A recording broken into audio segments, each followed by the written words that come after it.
evening from New York. This is Wednesday, October 20th, 13 days until the 2010 midterm elections. And the question Democrats are raising today is, what exactly do the secret big money bags behind hundreds of millions of dollars worth of attack ads against Democrats want from the Republicans they are trying to help? Most of those Democrats supported bailouts to save the economy, especially after the chamber threatened to punish anyone who voted against the bailouts. So why is the U.S. Chamber of Commerce now funneling big bucks to support Tea Party and other Republican candidates campaigning against those bailouts? What do they want that these Democrats will not give them? In our fifth story tonight, would you believe sending American jobs overseas? How-to symposiums sponsored by the Chamber, starring officials of the Chinese government. Outsourcing, just one of the Republican priorities, spotlighted in a new national Democratic ad that explains exactly what the secret money behind the Chamber and other groups expect from the Republicans they will elect next month. You've seen the ads. Millions being spent by right-wing groups to buy an election, all from secret donors. What's not a secret is why. Republicans and their corporate buddies want to be back in charge. Wall Street writing its own rules again. Big oil and insurance companies calling the shots. More jobs shipped overseas. Millions in attack ads to put the corporate interest back in charge. If they're in charge, what happens to you? Fight back. Visit Democrats.org/secret money. The Democratic National Committee is responsible for the content of this advertising.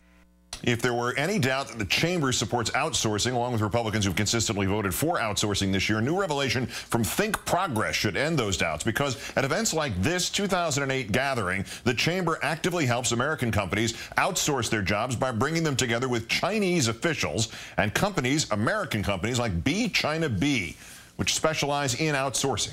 Nor is that the only way the Chamber is pursuing corporate agendas harmful to America's future. Politico.com reports that the Chamber is distributing this, quote, educational guide to 100,000 classrooms around the country to educate American kids about, quote, energy. Like gasoline, represented not by an oil well or an oil slick, but by this nice, clean drop. Telling students, quote, oil is the leading energy source for transportation in the United States. Find out more about this vital energy source. Asking them questions like, what do you think could happen if one of our energy sources was unavailable? E.g., power plant maintenance, government curb on production, etc. All kids know what E.g. means. And what about the ads themselves? The Plumline blog has tracked just how many of these ads, paid for by the secret big money backers behind the Chamber, Karl Rove's groups, and others, are lies. Not according to the Plumline, nor to this show. Rove's ad claiming Pennsylvania Senate candidate Joe Sestak voted to gut Medicare, a wild exaggeration, according to factcheck.org. His ad against Kentucky Senate candidate Jack Conway, misleading, says FactCheck. Two Chamber ads against California Senator Barbara Boxer. FactCheck says, strictly speaking, both ads are untrue. Rove's ad hitting Senate Leader Harry Reid on the stimulus, false, says PolitiFact.com. And here's what Rove and the Chamber and their big money backers will not tell you. The bailouts begun by President Bush and continued under stricter terms by President Obama.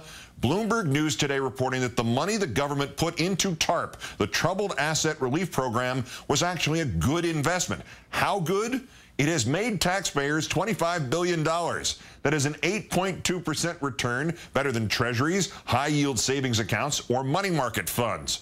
Bloomberg also reports that the stock market performed better, but it's just possible that would not be the case without the TARP investment in the first place.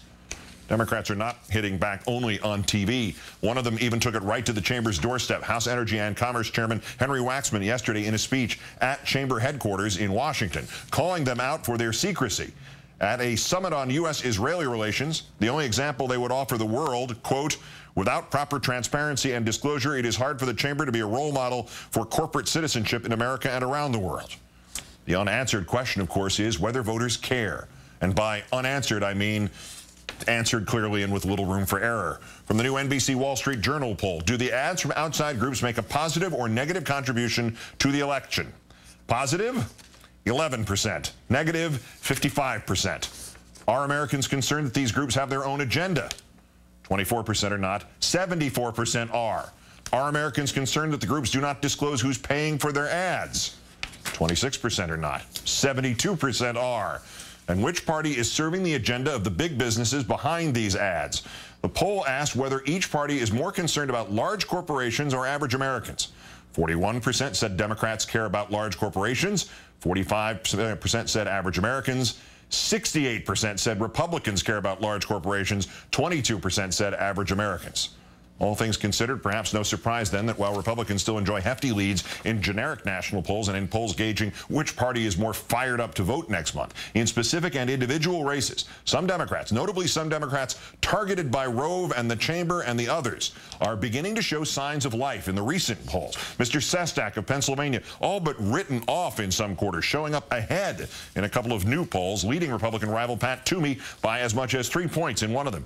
Kentucky's Conway, even after criticism for his Aqua Buddha ads against former Aqua Buddhist Rand Paul, also tightening the race, with some polls giving him a tiny edge. And Senator Russ Feingold of Wisconsin, at one point barely in Republican rival Ron Johnson's rearview mirror, closing his gap to just 2 points, essentially a dead heat. The Democratic Party itself, the DNC, revealing today it took in a staggering $11 million just in the first 13 days of this month. That's almost $1 million every day. All of it public information the donors disclosed. More than 90% of it, the DNC reporting, coming in donations of less than $200. This, as the New York Times reports, a right-wing billionaire's secret summit to plan for 2012, about which more later in this news hour. And Politico reports that the Tea Party Express spent $100,000 for staff to run the campaign of Alaska's Joe Miller from onboard Holland America's MS Amsterdam, your typical at-home grassroots cruise ship. At that point, let's bring in Massachusetts Congressman Barney Frank. Congressman, thank you for your time tonight. I'm glad to, Keith. There's nothing more important right now. I want to get to the secret millionaire money in depth in a moment, but let me start with the polls. What are Democrats making of these individual upticks? Is it cause for hope here, or is there, a statistical white noise on the way to Speaker Boehner? What do you think's going on? I think it's encouragement that we're moving in the right direction. What we are talking about here is an increase in a likelihood that Democrats will vote. The right wing's hope was not to convert moderates and Democrats and Obama voters so much as it was to discourage them. Part of the reason for this vituperation of the campaign is to try and disgust people. They figure their extremists are so energized that they're beyond being disgusted. They will come out and vote. They hope to turn people off. I think what's happened is that look, and some liberals, and you and I have talked about this, are understandably discouraged because we weren't able to do more. I think the answer to that, of course, is to get out and vote while you are pushing for more. But I think what's happened is that a Christine O'Donnell, a Carl Palladino, the Tea Party, the rightward movement of the Republican Party, I have an opponent who used to be a Democrat a few years ago. Then he originally presented himself as a mainstream Republican. Now he's bought into the Tea Party extreme right-wing agenda, privatize Social Security, do away with the minimum wage. I think that scared the Democrats. And it may not be that there's a greater increase in enthusiasm for our record, but there is a very understandable fear of the consequences of these right-wing extremists taking over. And I think what you're seeing is people getting more energized. Greg Sargent at the Plumline blog has been making himself crazy, asking people to notice the pattern of deception in the ads produced by the Rove people and the U.S. Chamber of Commerce people. Is he crazy? Do you see a pattern in these ads? I do. These are people who are distorting. You talked about the whole economic situation. Look, Barack Obama made one mistake, in my judgment. He was trying to govern in a bipartisan manner, not giving up his own principles, but be cooperative. So when he took office, he did not hit home on what a disastrous situation he inherited. Look, I was there in September of '08 when George Bush's top economic people, Secretary Paulson, Chairman Bernanke, came to us and said, we are on the verge of a total collapse, a total collapse. The economy was in the worst shape that it had been since the Great Depression. Now, Obama didn't drive that home then, and so people did not understand how negative the situation was that he inherited. And, of course, he hadn't been able to dig out of that deep a hole so quickly. What the Republicans are doing is assuming that the world began on January 21st. You talk about the bailout situation. I was just rereading Hank Paulson's book where John Boehner says we'd be crazy not to go to the aid of AIG. He's now very dishonestly running a campaign of demonizing people who listened to his Republican president and followed his lead in trying to respond. The distortions are extraordinary. This new ad which we showed from the DNC, which tries to connect the chamber ads to the agendas of the big money assets and corporations that are behind them. Can you elaborate on that, on the connection and that agenda? Yes, one thing I want to make clear, I spent this morning with two very reasonable chambers of commerce in the cities of Fall River and New Bedford, and I've met with local chambers of commerce all over my district, the town of Mansfield, the town of Wareham. They are not the right-wing ideologues. They tend to be smaller businesses. What you have is the largest enterprises don't like what we are doing. Look, I just read in the Financial Times, a very responsible, moderate to conservative newspaper, the affirmation that what the lobbyists for the financial institutions want to do if they take over the House is to gut the financial reform bill that I helped pass by intimidating and defunding all the regulatory agencies. They know with the president they can't repeal it because he'd veto it. So, yeah, that's their agenda. They want to go back to the days when they weren't regulated. They want to go back to the days when, well, one of the things they'd like to do, look, there are some trade treaties pending. They're hoping to force them through because, in their view, the kind of trade treaties that have resulted in the loss of American jobs because of the unfair terms of those treaties, they make big money for them. So, yeah, this is very much their economic agenda, and the Chamber of Commerce is their instrument.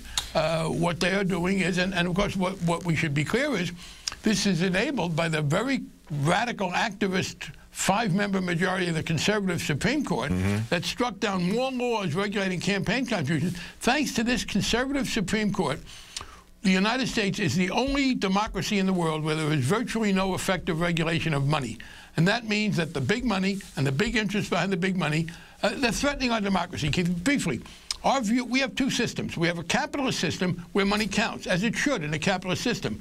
We have a political system where money is not supposed to count, where it's supposed to be equal, one man, one vote. What this Supreme Court has done, what Carver in the chamber trying to take advantage of, is a system whereby the money count system of the capitalist system will overwhelm the democratic equality. And I really believe that in this off-year election, our democracy is very much at stake in the sense that the principle of one person, one vote is going to be submerged by a flood of right-wing, anonymous, extremist money. Yep, it's like we're back with 3/5 of a person, only we're all the 3/5 and the corporations are. Look, I'd be happy if we could meet them 3/5. Yes. That's Congressman Barney Frank of Massachusetts. As always, sir, thank you kindly. Thank you.